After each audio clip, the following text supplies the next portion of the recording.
Apsukrus Panevėžio jaunimas kartais mėgina išvengti atsakomybės, slėpdami įkalčius. Tačiau pro budrių pareigūnų akis nepraslysta niekas. Buvo paprastas patikrinimas paprasčiausiai dokumentų dėl asmens paieškos.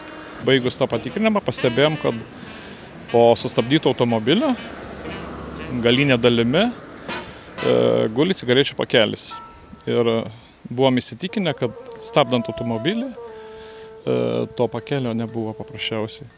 Pasitikrinom tą pakelio turinį, sukėlė įtarimą, kad tai gali būti narkotinė medžiaga.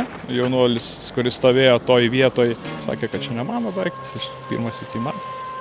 Buvo sulaikytas ir kadangi tarnybiniai automobiliuose yra įrengti registratoriai, nebuvo sunku nustatyti, kad tą pakelį išmetė jaunuolis.